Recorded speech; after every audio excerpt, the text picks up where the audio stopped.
지금부터 사랑과 기도로 만들어가는 생명 있는 방송 크리스찬 헤럴드 방송을 시작합니다. 매일 새벽 4시, 매일 밤 11시 하루의 시작과 마무리를 함께하는 크리스찬 헤럴드 방송은 크리스찬 헤럴드 신문과 가장 인기 있는 기독교 정보를 담고 있는 www.christianherald.com과 함께 오늘도 성실하게 여러분 곁에 함께할 것입니다. 하나님께서 선물로 주시는 오늘 하루를 CHB 크리스찬 헤럴드 방송과 함께 소망으로 열면서 오늘도 하나님을 섬기며 영혼을 사랑하는 복된 하루가 되시기를 바랍니다.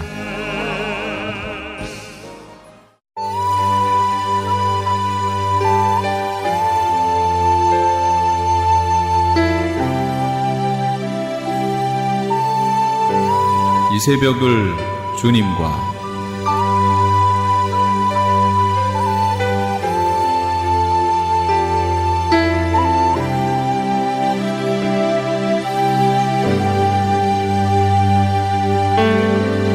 AM 1650을 통해 남가주 전역에서 그리고 인터넷을 통해 전 세계에서 듣고 계시는 크리스찬 헤럴드에서 보내드리는 이 새벽을 주님과 애청자 여러분, 밤새 평안하셨습니까? 이 새벽을 주님과의 정영철 인사드립니다. 크리스찬 헤럴드는 신문을 시작으로 라디오, 이제는 공중파 채널인 18.88을 통해 텔레비전으로도 함께 하실 수 있습니다. 이 시간에 방송되는 모든 목사님들의 설교를 인터넷 웹사이트 www.chtv1888.org를 통해 다시 들으실 수 있습니다. 하루를 귀한 말씀과 찬양으로 함께 하시는 시간 되시기 바랍니다. 이 시간에는 먼저 사라한 방송 선교사님의 온누리의 복음을 시간을 보내드립니다. 오늘 주시는 말씀은 사라안의 갈라디아서 4장 8절에서 20절까지의 말씀으로 복음을 받고 다른 복음을 따르고자 하는 자에게 일깨워 주시는 주의 목소리란 제목의 말씀으로 들으시겠습니다. 갈라디아서 4장 8절에서 20절까지의 말씀입니다. 그러나 너희가 그때에는 하나님을 알지 못하여 본질상 하나님이 아닌 자들에게 종노릇하였더니 이제는 너희가 하나님을 알 뿐 아니라 더욱이 하나님이 아신 바 되었거늘 어찌하여 다시 약하고 천박한 초등학문으로 돌아가서 다시 그들에게 종노릇하려 하느냐. 너희가 날과 달과 절기와 해를 삼가 지키니 내가 너희를 위하여 수고한 것이 헛될까 두려워하노라. 형제들아, 내가 너희와 같이 되었은즉 너희도 나와 같이 되기를 구하노라. 너희가 내게 해롭게 하지 아니하였느니라. 내가 처음에 육체의 약함으로 말미암아 너희에게 복음을 전한 것을 너희가 아는 바라. 너희를 시험하는 것이 내 육체에 있으되 이것을 너희가 업신 여기지도 아니하며 버리지도 아니하고 오직 나를 하나님의 천사와 같이 또는 그리스도 예수와 같이 영접하였도다. 그런즉 내가 너희에게 참된 말을 함으로 원수가 되었느냐? 그들이 너희에게 대하여 열심내는 것은 좋은 뜻이 아니요 오직 너희를 이간시켜 너희로 그들에게 열심을 내게 하려 함이라. 좋은 일에 대하여 열심으로 사모함을 받음은 내가 너희를 대하였을 때뿐만 아니라 언제든지 좋으니라. 나의 자녀들아, 너희 속에 그리스도의 형상을 이루기까지 다시 너희를 위하여 해산하는 수고를 하노니 내가 이제라도 너희와 함께 있어 내 언성을 높이려 함은 너희에 대하여 의욕이 있음이라. 아멘. 전도자의 갈라디아 교회를 염려하는 따뜻하고도 안타까운 마음이 느껴집니다. 갈라디아 교회는 복음이 무엇이라는 것을 알고 믿는 교회였으나 다른 복음, 즉 율법주의로 돌아가려는 다른 복음을 말하는 사람들로부터 복음의 순수성을 보존하기 위하여 믿음에 의해서만 의롭다 하심을 얻음을 다시 한번 강조하며 믿음에 굳게 서서 미혹당하지 말라는 바울의 진정한 마음이 와 닿습니다. 이 성경책은 하나님께서 미리 아신 자들에게 주시는 말씀입니다. 그러나 하나님의 은혜로 믿음을 알기 전에는 자신의 상태에 대해 알 수가 없습니다. 로마서 10장 16절과 17절의 말씀은 그러나 그들이 다 복음을 순종하지 아니하였도다.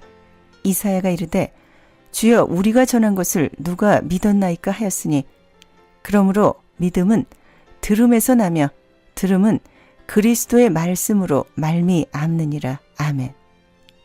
반드시 믿음은 들음에서 납니다. 이 듣는다는 것은 무엇입니까? 이사야서 6장 1절에서 13절까지의 말씀은 우시야 왕이 죽던 해에 내가 본즉 주께서 높이 들린 보좌에 앉으셨는데 그의 옷자락은 성전에 가득하였고 스랍들이 모시고 섰는데 각기 6날개가 있어 그 둘로는 자기 얼굴을 가리었고 그 둘로는 날며 서로 불러 이르되 거룩하다 거룩하다 거룩하다 만군의 여호와여 그의 영광이 온 땅에 충만하도다 하더라. 이같이 화답하는 자의 소리로 말미암아 문지방의 터가 요동하며 성전에 연기가 충만한지라. 그때에 내가 말하되 화로다 나여 망하게 되었도다. 나는 입술에 부정한 사람이요 나는 입술이 부정한 백성 중에 거주하면서 만군의 여호와이신 왕을 베었음이로다 하였더라. 그때 그 스랍 중에 하나가 부젓가락으로 제단에서 집은 바 핀 숯을 손에 가지고 내게로 날아와서 그것을 내 입술에 대며 이르되 보라 이것이 내 입에 닿았으니 내 악이 제하여졌고 내 죄가 사하여졌느니라 하더라. 내가 또 주의 목소리를 들으니 주께서 이르시되 내가 누구를 보내며 누가 우리를 위하여 갈꼬 하시니 그때 내가 이르되 내가 여기 있나이다 나를 보내소서 하였더니 여호와께서 이르시되 가서 이 백성에게 이르기를 너희가 듣기는 들어도 깨닫지 못할 것이요 보기는 보아도 알지 못하리라 하여 이 백성의 마음을 둔하게 하며 그들의 귀가 막히고 그들의 눈이 감기게 하라. 염려하건대 그들이 눈으로 보고 귀로 듣고 마음으로 깨닫고 다시 돌아와 고침을 받을까 하노라 하시기로 내가 이르되 주여 어느 때까지니까 하였더니 주께서 대답하시되 성읍들은 황폐하여 주민이 없으며 가옥들에는 사람이 없고 이 토지는 황폐하게 되며 여호와께서 사람들을 멀리 옮기셔서 이 땅 가운데 황폐한 곳이 많을 때까지니라. 그 중에 10분의 1이 아직 남아있을지라도 이것도 황폐하게 될 것이나 밤나무와 상수리 나무가 배임을 당하여도 그 그루터기는 남아있는 것 같이 거룩한 씨가 이 땅의 그루터기니라 하시더라. 아멘. 이사야를 선지자로 부르시는 것은 하나님 편에서였습니다. 그리고 부르시고 듣게 하시는 것도 하나님이십니다. 갈라디아서 1장 1절에서 3절까지의 말씀은 사람들에게서 난 것도 아니요 사람으로 말미암은 것도 아니요 오직 그리스도와 그를 죽은 자 가운데서 살리신 하나님 아버지로 말미암아 사도된 바울은 함께 있는 모든 형제와 더불어 갈라디아 여러 교회들에게 우리 하나님 아버지와 주 예수 그리스도로부터 은혜와 평강이 있기를 원하노라. 아멘. 바로 하나님께서 부르시는 자들은 사람들에게서 난 것도 아니요 사람으로 말미암은 것도 아니요 오직 예수 그리스도와 그를 죽은 자 가운데서 살리신 하나님 아버지로 말미암습니다. 그러므로 하나님이 들을 수 있는 귀, 깨달을 수 있는 마음, 볼 수 있는 눈도 역시 하나님께서 주십니다. 그러므로 하나님이 부르시는 자라야 하나님이 부르실 때 자신이 죄인임을 부정한 자임을 이사야 선지자와 같이 고백할 수 있습니다. 이사야서 6장 5절의 말씀은 그때 내가 말하되 화로다 나여 망하게 되었도다. 나는 입술이 부정한 백성 중에 거주하면서 만군의 여호와이신 왕을 베었음이로다 하였더라. 아멘. 자신이 죄인임을 깨달을 때 바로 회개와 내 악이 제하여졌다고 하십니다. 이 장면으로 보면 이사야는 깨닫는 순간 내 악이 제하여졌고 내 죄가 사하여졌다고 하십니다. 이사야서 6장 6절과 7절의 말씀은 그때 그 스랍 중에 하나가 부젓가락으로 제단에서 집은 바 핀 숯을 손에 가지고 내게로 날아와서 그것을 내 입술에 대며 이르되 보라 이것이 내 입에 닿았으니 내 악이 제하여졌고 내 죄가 사하여졌느니라 하더라. 아멘. 바로 구약의 선지자들은 하나님께서 특별하게 쓰시는 것을 알 수 있습니다. 그러나 신약의 성도들은 반드시 이스라엘을 시험하셨던 것 같이 광야 40년의 시간을 인내함으로써 하나님과 함께하는 시간을 갖게 됩니다. 마태복음, 마가복음, 누가복음, 요한복음을 통하여 예수님이 성장하시는 시간도 12년이란 시간이 있었고 베드로, 빌립 등 예수님을 따라다니며 배우던 시간들도 있었고 사도 바울도 다메섹 도상에서 예수를 만나 14년이란 시간을 가졌던 것으로 봐서도 알 수 있습니다. 그러므로 신약의 시대인 지금도 성령은 반드시 신앙의 바른 터 위에서만 역사하시는 것을 알 수 있습니다. 그러므로 이사야는 이사야서 1장에서 66장까지에 하나님께서 부르시고 바르게 듣고 바르게 깨닫고 바르게 복음을 전하는 것을 알 수 있습니다. 갈라디아서 1장 11절과 12절의 말씀은 형제들아 내가 너희에게 알게 하노니 내가 전한 복음은 사람의 뜻을 따라 된 것이 아니니라. 이는 내가 사람에게서 받은 것도 아니요 배운 것도 아니요 오직 예수 그리스도의 계시로 말미암은 것이라. 아멘. 하나님의 말씀은 세상 지식으로는 알 수 없습니다. 그리고 사람의 경험이나 세상 지식을 바탕으로 한 어떤 이론으로도 알 수 없습니다. 신학과 신앙은 다릅니다. 많은 사람들이 신학 속에서 예수 그리스도를 찾으려 합니다. 신앙과 신학은 결코 같을 수 없습니다. 우리에게는 성경과 성령이면 충분합니다.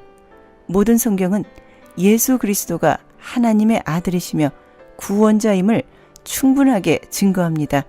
거기에다 직접적으로 예수를 보았고 그 음성을 들었으며 그를 만진 사도들이 남긴 사랑의 편지들이면 충분합니다. 여러분의 영혼을 책임지는 유일한 길이 바로 성경입니다.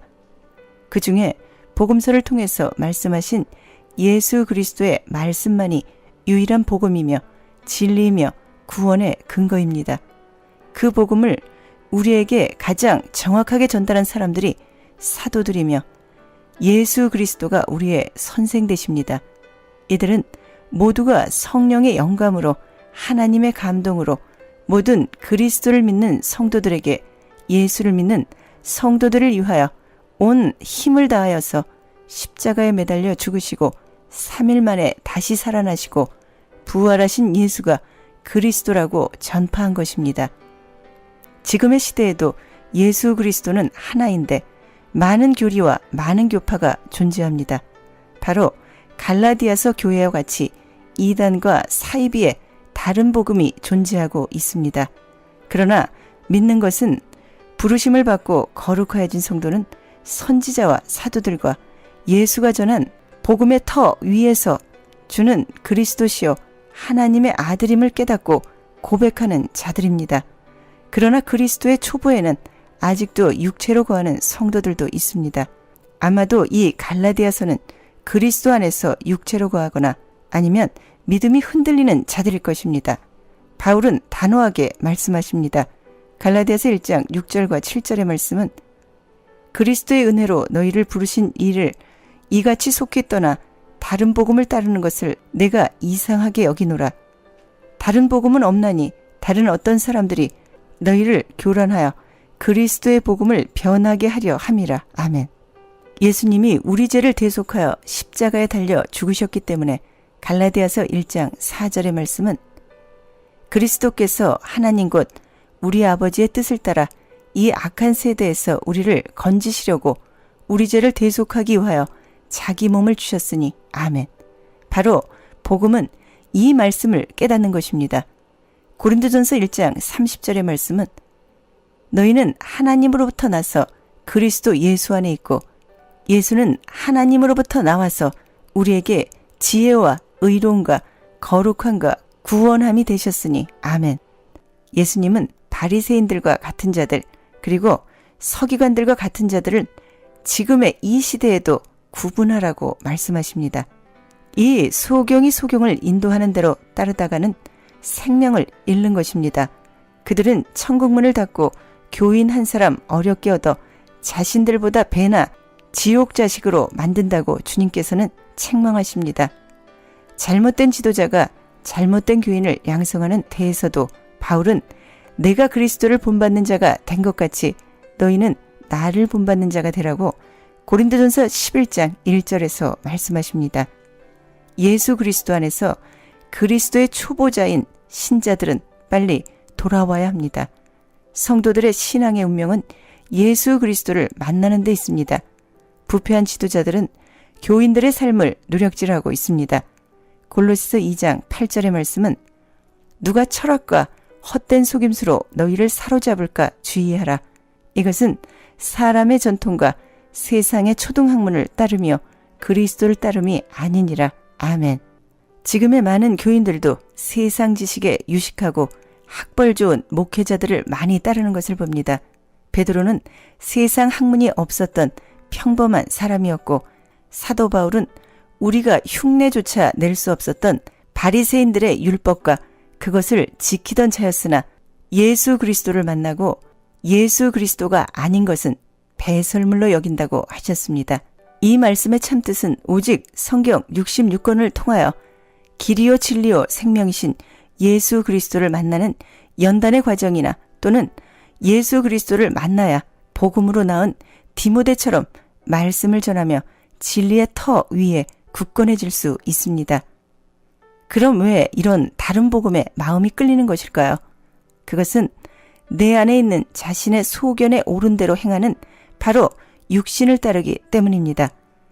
바로 자신 안에 자리 잡은 종교요, 세상 지식이요, 자신의 경험이요, 이런 것들을 따르기 때문에 복음이 자리 잡을 수가 없습니다. 디모데후서 4장 3절의 말씀은 때가 이르리니 사람이 바른 교훈을 받지 아니하며 기가 가려워서 자기의 사욕을 따를 스승을 많이 두고 또 그 길을 진리에서 돌이켜 허탄한 이야기를 따르니라. 아멘. 이런 자들이 다른 복음을 따르는 것입니다. 자신 안에 있는 자신의 탐심만 따르기 때문에 그들 자신의 생각과 사상과 일치하며 전혀 진리와는 무관한 자들입니다. 바로 듣기만 하는 자들입니다. 디모데전서 1장 10절의 말씀은 음행하는 자와 남색하는 자와 인신매매를 하는 자와 거짓말하는 자와 거짓 맹세를 하는 자와 기타 바른 교훈을 거스르는 자를 위함이니. 아멘. 디모데후서 3장 6절과 7절의 말씀은 그들 중에 남의 집에 가만히 들어가 어리석은 여자를 유인한 자들이 있으니 그 여자는 죄를 중히 지고 여러 가지 욕심에 끌림바 되어 항상 배우나 끝내 진리의 지식에 이룰 수 없느니라. 아멘. 바로 그들은 앞전 5절의 말씀인 경건의 모양은 있으나 경건의 능력은 부인하는 자로 그들은 남의 집 곧 하나님의 말씀을 듣기만 하는 자들 중에 들어가 여러 가지 욕심에 끌려 항상 배우나 끝내 진리의 지식에 이룰 수 없는 자는 진리의 지식을 분별하지 못하여 넘어지는 자들입니다. 그러므로 진리의 지식에 이른다는 것이 얼마나 중요합니까?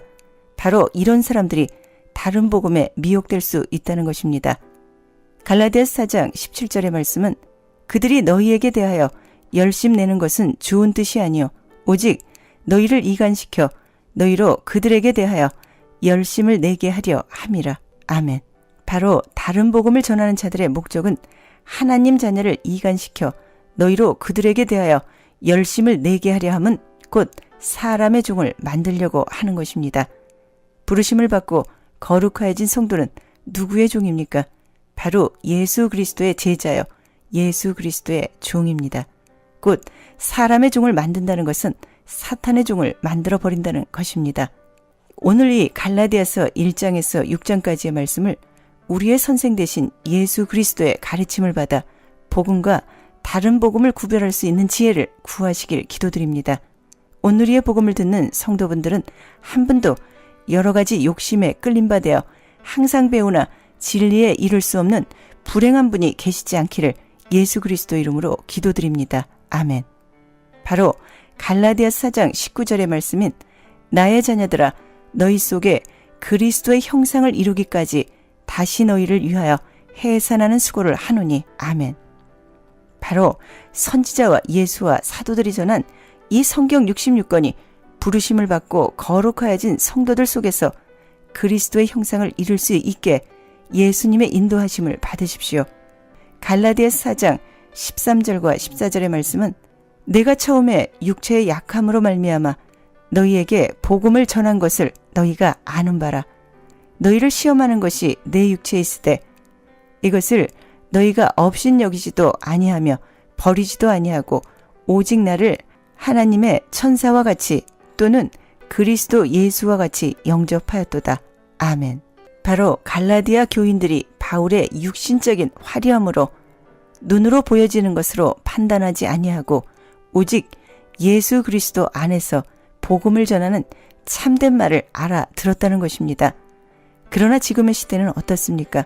학벌도 화려하고 좋은 옷을 입고 큰 교회를 열고 이런 목회자만 하나님의 은혜를 받은 줄로 압니다. 그러나 그렇지 않습니다. 저는 성경을 통하여 말씀을 아무리 봐도 그리스도의 제자는 가난합니다.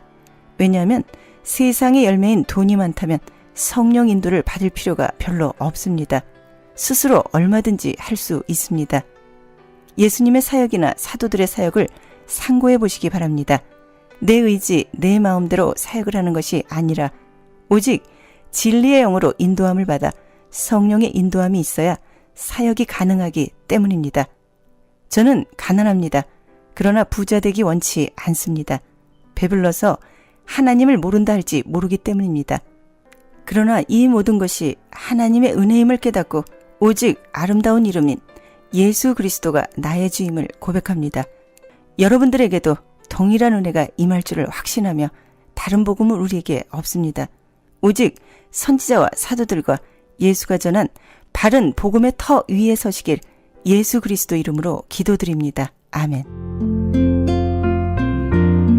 지금까지 살아한 방송 선교사님의 온누리의 복음을 시간을 함께 하셨습니다. 말씀 들으시고 신앙에 도움받기를 원하시는 분들은 678지역 588-3848 678지역 588-3848번으로 문의하시기 바랍니다. M3를 아십니까? 무슨 병에 걸렸던지 큰 효과를 준다는 신비한 영양제. 혈액에 영양을 공급하여 힘이 생기니까 피곤하지 않고 이제는 지팡이 없이 걸을 수 있다고 많은 분들이 간증을 합니다.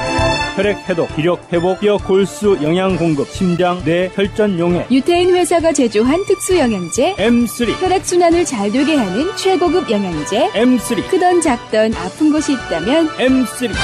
213-435-9600, 213-435-9600번입니다. 정직한 마음으로 권해드립니다.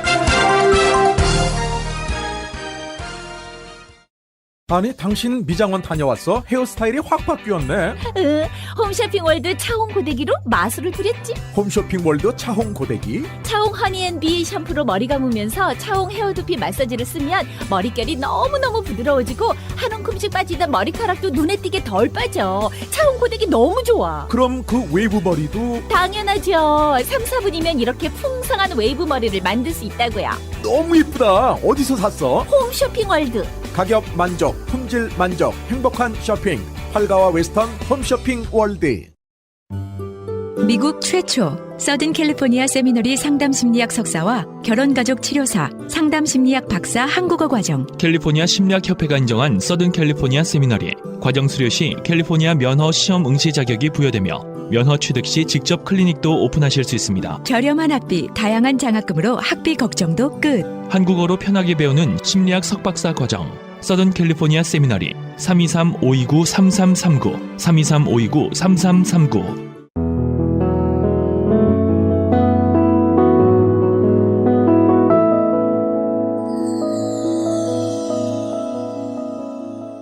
지금 여러분께서는 AM 1650과 인터넷을 통해 미 전역과 전 세계로 방송되는 크리스찬 헤럴드의 이 새벽을 주님과 일부 함께하고 계십니다.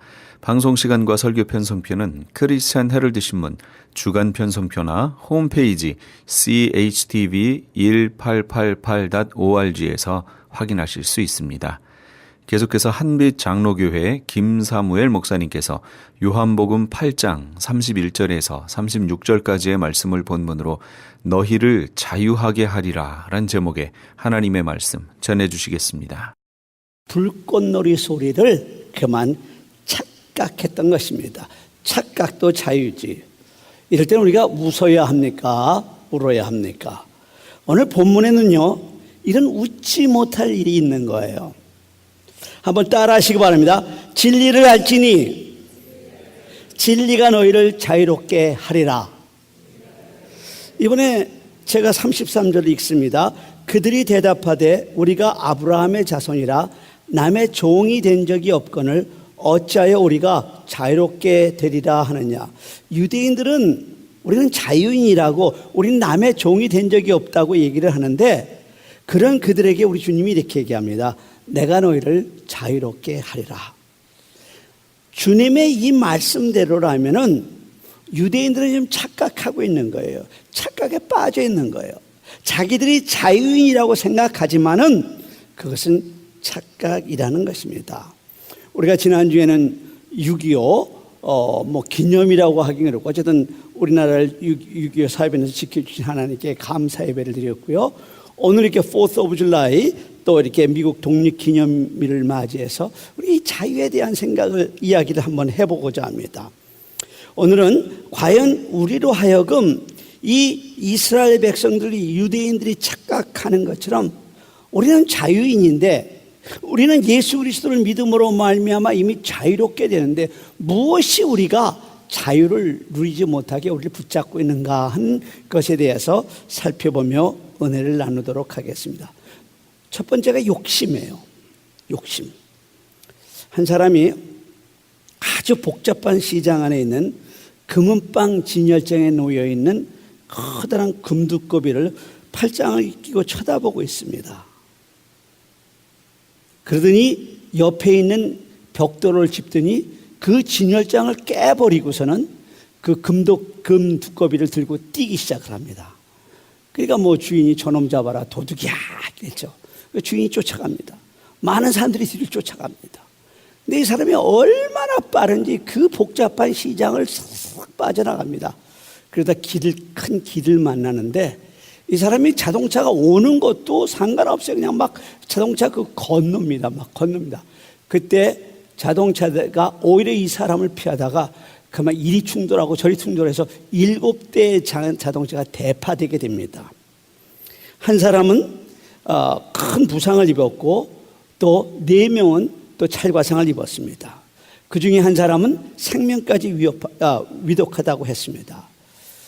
그러나 청년들이 뒤에서 쫓아갑니다. 그래서 그가 멀리 가지 못하고 붙들리고 말았습니다. 그는 마침내 기소되었고, 그래서 재판이 열리고, 그래서 재판을 받게 되었습니다. 판사가 그에게 묻습니다. 도대체 어떤 마음으로 그렇게 사람이 많은데 도둑질을 할 생각을 했는가 하고 물었습니다. 그때 그 사람이 이렇게 대답했다고 합니다. 판사님, 그때는 금덩어리만 내 눈에 보였지 사람들은 하나도 보이지 않았습니다. 그렇게 얘기를 했대요. 여러분, 욕심이 우리의 눈을 멀게 하는 거예요. 욕심에 빠진 사람은 사람을 볼 수 없어요. 하나님을 쳐다볼 수가 없어요. 욕심은 사람으로 망하게 하고 죄의 종이 되게 한다는 것입니다. 그래서 야고보서 1장 15절에 이렇게 말씀하십니다. 욕심이 잉태한 즉 죄를 낳고 죄가 장성한 즉 사망에 이른다고 말씀하고 있습니다. 여러분, 더 가지려고 욕심내보세요. 여러분이 아무리 많이 가지고 있어도 만족함이 없을 겁니다. 거기는 행복이 없습니다. 욕심은 우리로 하여금 상대적으로 초라하게 만들고 상대적으로 가난하게 만들어요. 욕심은 하나님이 우리에게 주신 충분한 것들을 자꾸 한찬하게 만들어 버립니다. 그러면서 어느새 우리의 마음은 우울해지기 시작합니다. 혈압이 올라갑니다. 불평과 불만을 하게 됩니다. 행동이 거칠어지고 사나워지게 됩니다. 매사에 짜증이 나고 귀찮게 되는 것이 바로 이 욕심이라는 것입니다. 그럴 때 우리는 세상에서 가장 작은 사람이 되어 우리 스스로를 욕심이라는 쇠사슬로 묶고 욕심이라는 감옥에 우리를 가두고 맙니다. 이게 바로 욕심의 감옥입니다. 어떤 사람이요, 빵집을 했습니다.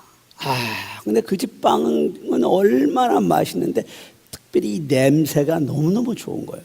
그래서 빵을 굽는 때쯤 하면 사람들이 와갖고선 그 빵 냄새를 맡는 거예요. 뭐 냄새 좋으니까 맛도 좋겠죠. 장사 잘 됐어요. 뭐 차린 지 얼마 안 됐는데 정말 그 빵집은 유명해지기 시작을 했어요. 그래서 그야말로 그 사람이 돈을 그야말로 그냥 가만히로 막 쓸어 담는 그 정도 빵집 해갖고 좀 벌겠습니까? 이 비유를 들면 그렇게 되겠죠. 돈을 많이 모았어요. 근데 이 사람의 마음에 점점 더 욕심이 생기기 시작했어요.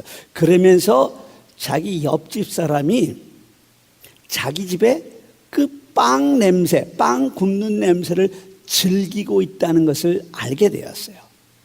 그래서 이 사람이 한껏 욕심에 부풀어서 이 빵 냄새를 냄새 값을 청구해야 되겠다 하는 생각이 들었어요. 그래서 정말로 빵값 냄새라는 그 청구서를 만들어서 옆집에 등기우편으로 보냈습니다. 우리가 만든 빵은 고급 재료와 그리고 뛰어난 기술로 만들어진 것입니다. 그래서 빵의 향기가 참 훌륭합니다. 그런데 당신은 옆집에 산다는 이유로 오랫동안 우리 빵의 향기를 거저 즐겨왔습니다. 그에 대한 대가를 지불하십시오 하고 정말 빵값 냄새에 대한 청구서를 보냈어요. 옆집 사람은 처음엔 장난인 줄 알았어요. 근데 이게 웬일입니까? 장난이 아닙니다. 그래서 깜짝 놀랍니다. 이 소식이 얼마나 금방 퍼지겠어요. 온 동네에 소문이 났습니다. 그리고 사람들은 이 빵집 주인이 욕심쟁이라고 손가락질합니다. 그러자 화가 난 빵집 주인은 옆집 사람이 빵 냄새를 값을 지불하지 않고 헛소문을 낸다고 법원에 정식 청구 소송을 냈습니다. 드디어 재판날이 되었습니다. 사람들이 정말 희귀한 재판, 지금 세계에 없는 그런 재판이 열리기 때문에 많은 사람들이 그것을 구경하려고 방청석을 가득 메웠습니다. 판사가 원고와 피고 측의 얘기를 다 듣습니다. 그리고선 이렇게 판결을 합니다. 피고는 원고에게 원고가 청구한 그 빵값을 다 지불하십시오. 이건 말도 안 되는 판결을 하게 된 거예요. 피고는 억울했지만은 판사가 그렇게 판결을 했으니까 돈을 낼 수밖에 없었습니다. 그리고 그 돈을 이제 원고에게 줬습니다. 판사는 이 빵집 주인에게 한번 그 돈 숫자가 맞는지 한번 세어보십시오. 그러니까 빵집 주인이 싱글벙글하면서 돈을 셉니다. 그렇게 이렇게 말합니다. 제가 청구한 금액이 맞습니다. 재판장님, 옳은 판결을 해주셔서 정말 감사합니다. 그럴 때 판사가 이렇게 말했다고 합니다. 이제 원고는 그 돈을 다시 피고에게 돌려주십시오. 피고는 빵 냄새만 맡았을 뿐이지 빵값이 밀린 적이 없지 않습니까? 원고도 피고의 돈 냄새를 맡았으니까 이제 그 돈을 다시 피고에게 돌려주십시오 얘기를 했다고 합니다. 이 빵집 주인은요, 더 이상 거기에서 장사를 할 수 없게 되었다고 합니다. 이 빵집 주인이야말로 욕심의 감옥에 자신을 가둔 것입니다. 여러분, 성경에도요, 이 욕심의 감옥에 갇혀서 그 인생을 망친 사람의 이야기가 많이 나옵니다. 대표적인 케이스는 사울 왕입니다. 정말 권력에 대한 욕심 때문에 하나님께 불순종하게 되고 미워해서는 안 될 자기의 사위를 미워하게 되고 그래서 하나님으로부터 버림받게 됩니다. 또 누가 그런 사람입니까? 가룟 유다 아닙니까? 물질에 대한 욕심 때문에 자기 스승인 예수님을 30에 팔아먹음으로 말미암아 예수님에게 이런 이야기를 했잖아요. 야, 너는 태어나지 않으면 좋을 뻔했다. 정말 가룟 유다라는 이름은 세상에서 제일 더럽고 그리고 비극적인 존재가 되고 말았던 것입니다. 빌라도 한번 보세요.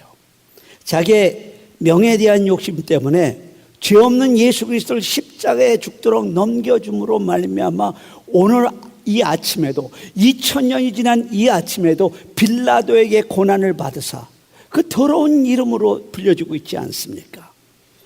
욕심은 사탄에게 이용당하게 하고 결국 사람을 지옥으로 떨어지게 만든다는 것입니다. 그래서 골로새서 3장 5절에서는 탐심은 우상숭배라고 한 것입니다. 두 번째, 우리를 이렇게 진정한 자유를 누리지 못하게 하는 게 뭐냐? 미움이에요. 증오입니다. 지난번 동네 아이들이 교회 펜스를 넘어와서 낙서를 하며 교회 여러 문을 부술 때 제가 얼마나 힘들었으면 장로님들에게 장로님도 우리 교회에다가 진돗개 하나 키웁시다 그랬어요. 근데 그 진돗개가 한번 물면 또 우리가 또 손해배상 해야 되잖아요. 그래서 결국은 우리 서장로님이 어떤 아이디어까지 내셨냐면 어느 한 방에다가 개하고 그리고 개는 뭐 조그만 강아지가 큰 게 도사개 있잖아요. 그거 하고 그 다음에 주인을 같이 있다가 누가 들어오면은 그때 같이 나가는 거예요. 풀어주는 거예요. 뭐 기겁을 하고 도망갈 거 아닙니까? 그렇게 한 며칠을 하면은 아마 오지 않을 것이다. 그런 얘기를 해 주신 적이 있어요. 근데 이 개의 특징은 뭐냐면요. 여러분들 시골에서도 보셨지만 놔서 키운 개는 참 순해요. 누구에든지 잘 가요. 그런데 그 줄을 매서 키운 개는요. 얼마나 사나운지 몰라요. 근처에 가지를 못하게 해요. 이 줄이 그렇게 만드는 거예요. 이런 예를 들어봅시다. 줄을 이제 한 10m쯤 돼서 개를 메어서 키우면 이 개가 10m 안에서는 자기 마음대로 할 수가 있어요. 전혀 이 줄이 바도가 되질 않아요. 그러나 10m 넘어갈 때부터는 그 개의 목을 조르는 거예요. 거기에 이 개가 아주 기겁을 해서 성질이 사나워진다 그렇게 얘기합니다. 미움이 그렇습니다. 미움이 마치 개를 묶고 있는 줄과도 같다는 것입니다. 증오가 그렇습니다. 여러분, 성도들에게 이 미움과 증오는 우리 영혼을 얽매이는 줄과 같아서 죄하고 벗하며 살 때 미움이 자신의 영혼을 속박하는 사슬임을 느끼지 못하게 합니다. 우리가 죄를 짓고 우리가 증오하면서 미워하면서 살면 아무런 문제가 없어요. 그러나 예수 그리스도를 믿고 그 죄에서 벗어나려고 하는 순간부터 이 증오와 이 미움이 우리를 얽매이기 시작한다는 것입니다. 우리가 은혜의 세계로 다름박질하여 나가려고 할 때 미움의 감정은 즉각적으로 우리 영혼을 억압하고 우리를 낚아채서 우리의 선한 시도를 좌절시킨다는 것입니다. 어느 두 분 집사님이 멀리서부터 성전에 오르기 시작했어요.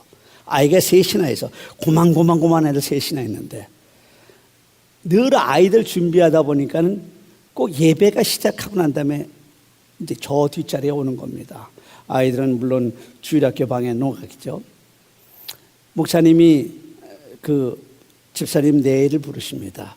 집사님, 애가 셋이고 집이 멀어서 힘든 줄 알지만은 다음 주일은 집사님 내가 예배 안내입니다. 꼭 일찍 오셔서 예배 안내를 해 주십시오. 부탁을 했습니다. 그 다음 주일 아침에 집안이 난리가 났던 거예요. 왜냐하면 일찍 일어나서 빨리 준비해서 빨리 가야 되지 않습니까? 그런데 세 아이들과 준비해서 나온다는 것이 여러분 쉽지 않지 않습니까?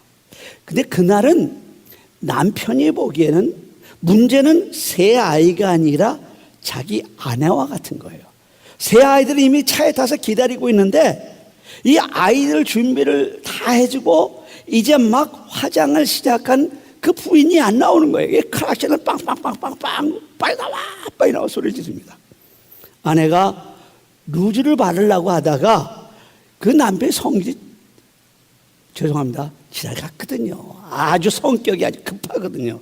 그러니까 루즈를 바르다가 중간쯤 바르고서는 이제 뒷좌석에 막내 아들이 타는 뒷좌석에 앉으면서 루즈를 칠하기 시작합니다. 이때 운전대를 잡고 있던 남편이 해서는 안 될 소리를 했습니다. 야, 호박에 줄 긋는다고 수박이 되냐? 이분이 그냥 이 아내가 열이 확 상하는 거예요. 그럼 오늘 교회 가는 날 아닙니까? 여보 미안해, 그냥 갑시다. 아내가 참았어요. 아내의 말대로 그냥 갔으면 얼마나 좋겠습니까? 근데 이 남편은 속에서 부글부글 끓어오르는 거예요. 그러면서 이렇게 또 핀잔을 합니다. 당신이 난 여정 왜 그렇게 게으른지 모르겠어. 지난주일에 목사님이 일찍 오라고 해서 일찍 나간다고 약속했잖아. 조금 일찍 준비하면 안 돼? 당신하고 살면서 되는 게 없어. 왜 거기에 그 얘기가 나와요? 여자 집사님이 참다 못해서 이렇게 한마디를 합니다. 아니 왜 그렇게 말을 해요? 아이들 앞에서 그렇게 얘기하면은 당신 기분이 좋아? 당신은 아침에 한 일이 뭐 있어?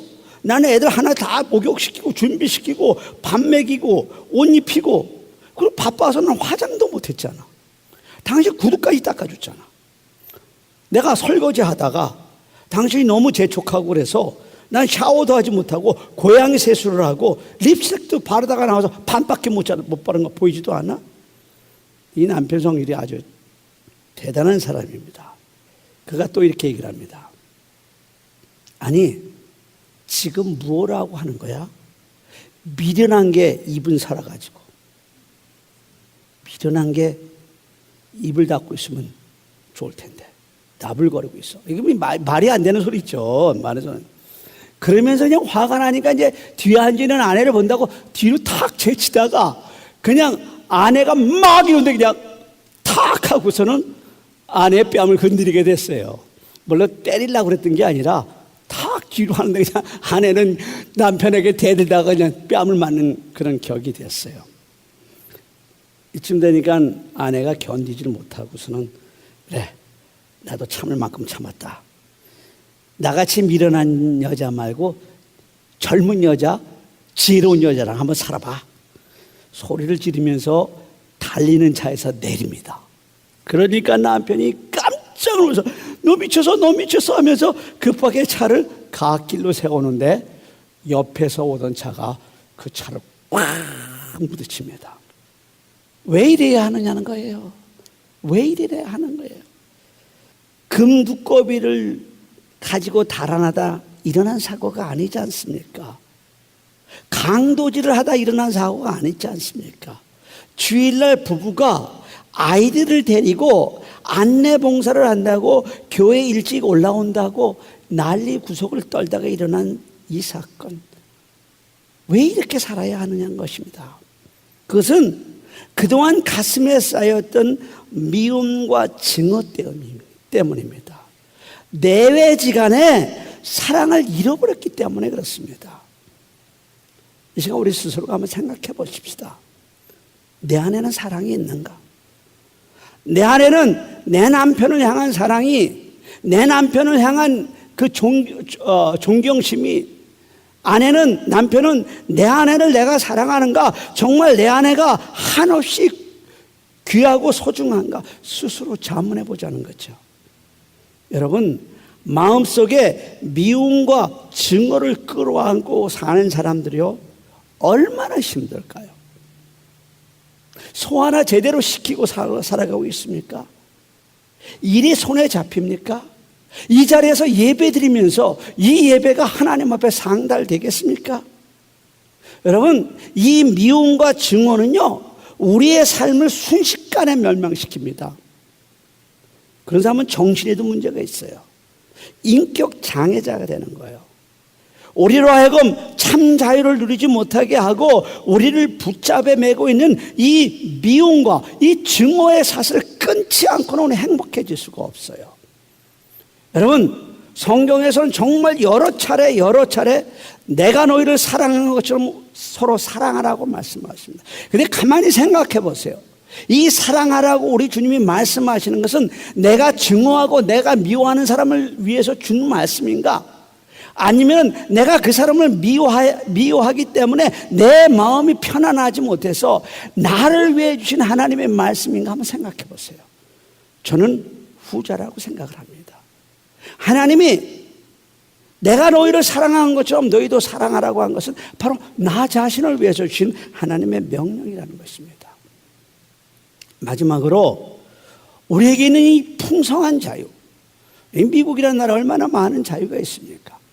이 자유에서 우리를 자유를 누리지 못하게 하는 건 염려와 근심입니다. 이건 백해무익한 거예요. 백해무익한 거예요. 늘 얘기하지만 여러분이 근심한다고, 여러분이 걱정한다고 여러분의 환경이 변화되는 거 봤습니까? 여러분의 가정이 변화됩니까? 직장이 변화되고 생활이 변화합니까? 아니잖아요. 그야말로 생로병사에 있어서 이 염려와 근심은요 전혀 도움이 안 되는 거예요. 백해무익한 거예요. 이 근심이라는 말을 영어로 뭐냐면 anxiety라고 얘기해요. 이 anxiety라는 말은 의미가 뭐냐면 기진맥진하게 경주를 한다는 말에서 비롯되었다고 합니다. 이 anxiety라는 말을 독일어로 얘기하면은 이 근심이라는 얘기를 하면은 질식시킨다는 의미가 있다고 합니다. 여러분, 근심이 이처럼 해로운 겁니다. 여러분을 지치게 만드는 거예요. 여러분을 지식하게 만드는 것이 바로 이 근심입니다. 그래서 잠언 기자는 근심이 사람의 마음에 있으면 그것이 번뇌케 한다고 했으며 심령을 상하게 한다고 했어요. 시편 기자는 마음의 근심은 인간의 활력을 소진시킨다고 했고, 사도 바울은 고린도후서 7장에서 세상 근심은 사망을 이루게까지 한다고 말하고 있습니다. 우리 예수님도 그런 말씀하시잖아요. 마태복음 6장 27절에서 너희 중에 누가 염려함으로 그 키를 한 자나 더할 수 있는 아무런 소용이 없다는 거예요.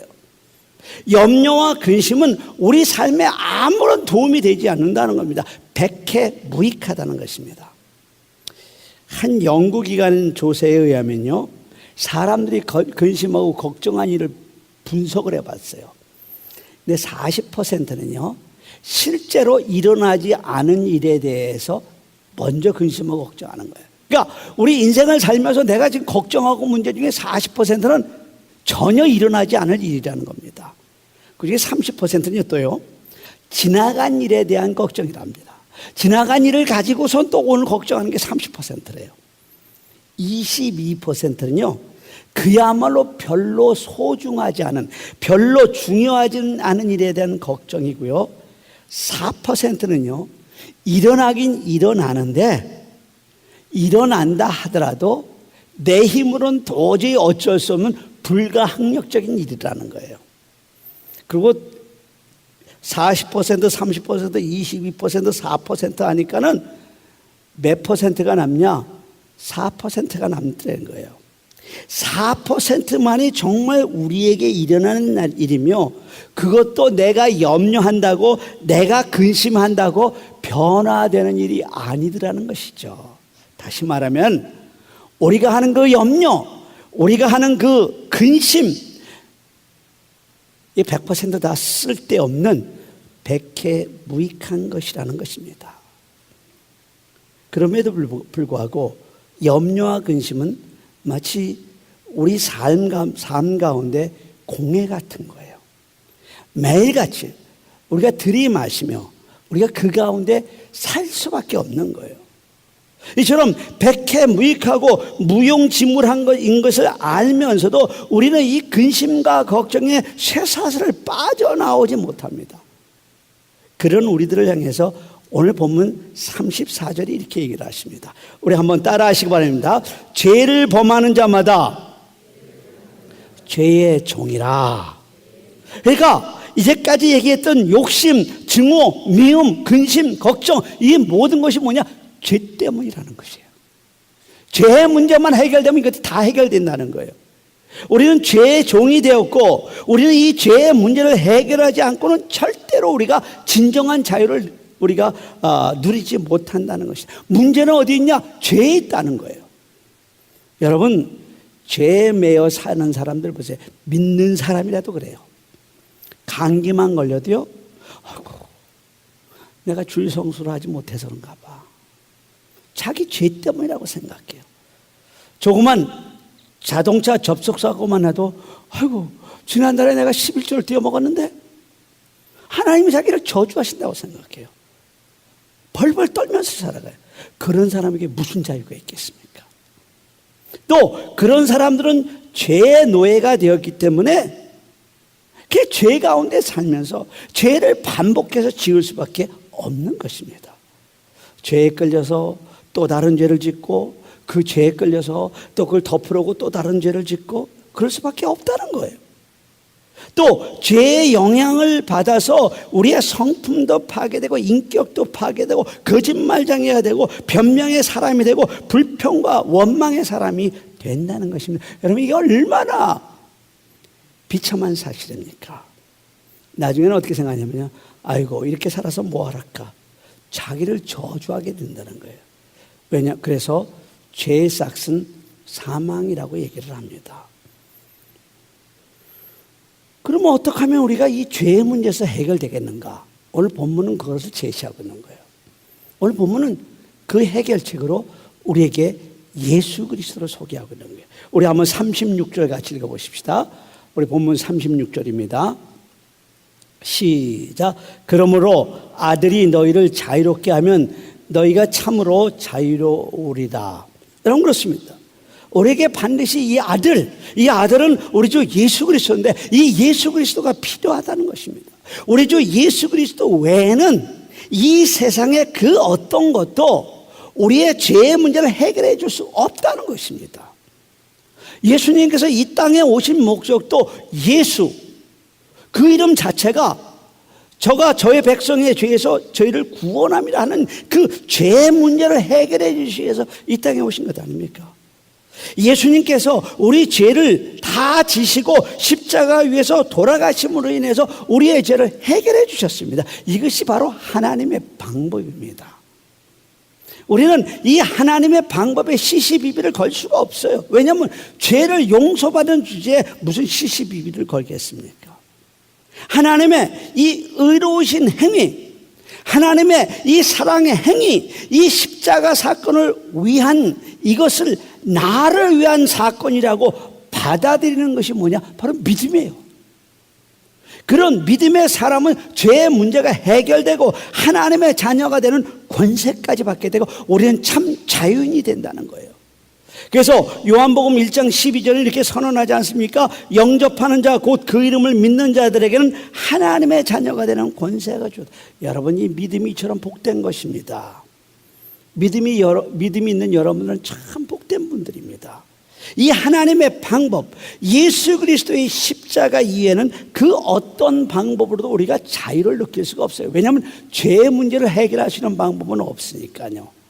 그래서 로마서 8장 1절과 2절에서는 이렇게 얘기를 합니다. 그러므로 예수 그리스도 안에 있는 자에게는 결코 정죄함이 없나니 이는 그리스도 예수 안에는 생명의 성령의 법이 죄와 사망의 법에서 너를 해방하였습니다. 믿으시면 아멘 하시기 바랍니다. 여러분, 그런 사람을 향해서 고린도후서 5장 17절은 이렇게 선언합니다. 누구든지 그리스도 안에 있으면 새로운 피조물이라. 이전 것은 지나갔으니 보라 새 것이 되었도다. 여러분, 예수 그리스도 안에 있는 여러분과 저는 이제 더 이상 죄종이 아닙니다. 우리 주 예수 그리스도 안에 있을 때 우리는 새로운 피조물이 되는 거예요. 이제 어느 누구도 우리의 죄를 묻지 않습니다. 여러분, 더 이상 욕심에 매여 살 수 없는 것이 여러분과 저입니다. 이제 더 이상 미움에 끌려 다닐 수 없는 사람들이 여러분과 저입니다. 이제 근심에 살아갈 수 없는 사람들이 여러분과 저입니다. 믿으시면 아멘 하시기 바랍니다. 예수 그리스도 안에 있는 사람들은 새롭게 조성된 새로운 피조물이라고 얘기하고 있잖아요. 이제 더 이상 죄에 매여 살지 맙시다. 죄를 밟아버리십시다.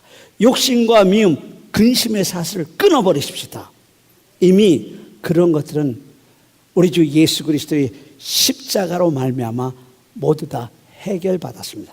그 축복을 누리는 것이 여러분과 저이고, 그런 사람이야말로 진정한 자유를 얻는 우리 모두가 되기를 간절히 바랍니다. 지금까지 한빛 장로교회 김사무엘 목사님께서 귀한 하나님의 말씀 전해주셨습니다. 한빛 장로교회는 11608 벨리 블루버드 엘몬테에 위치하고 있습니다. 방송 들으시고 신앙에 도움받기를 원하시는 분은 전화 626지역 444-0521 626지역 444-0521번으로 문의하시기 바랍니다.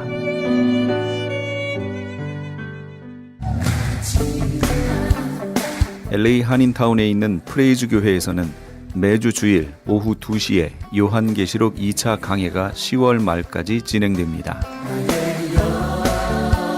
이방 교회와 대체 신학으로 인해 가려진 이스라엘과는 어떠한 관계가 있는가?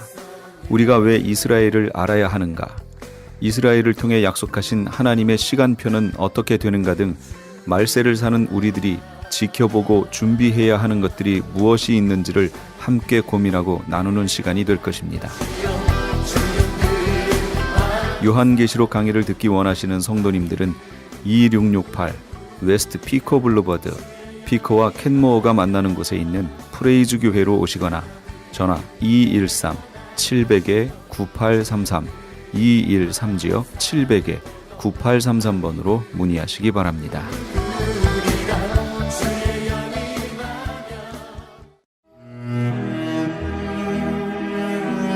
크리스천 헤럴드는 한결같이 지켜주신 하나님께 감사를 드리며 한 영혼이 천하보다 귀하다는 하나님의 말씀으로 한 영혼이라도 복음을 듣고 주께 돌아오기를 간절히 기도하는 마음으로 미디어 선교 사역의 역할을 감당하고 있습니다. 이러한 선교 사역의 역할을 감당하는 크리스천 헤럴드는 성도님들의 기도와 격려 그리고 후원이 필요합니다. 여러분 한 분 한 분이 참여할 때 저희 크리스천 헤럴드는 큰 힘을 얻고 이 일을 계속 감당할 수 있습니다. 사랑하는 성도님들의 후원을 간절히 기다립니다. 후원 방법은 일시금으로 특별 후원금 그리고 매달 10불의 천사 후원금이 있습니다. 여러분의 많은 참여를 부탁드립니다. 자세한 안내는 크리스천 헤럴드 213-353-0777 213-353-0777번으로 하시기 바랍니다.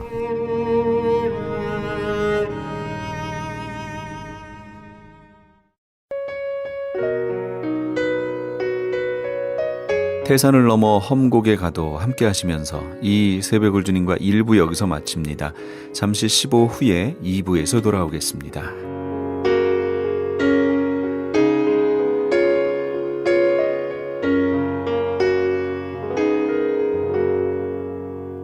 태산을 넘어 험곡에 가도 빛 가운데로 걸어가면 주께서 항상 지키시기로 약속한 말씀 변치 않네.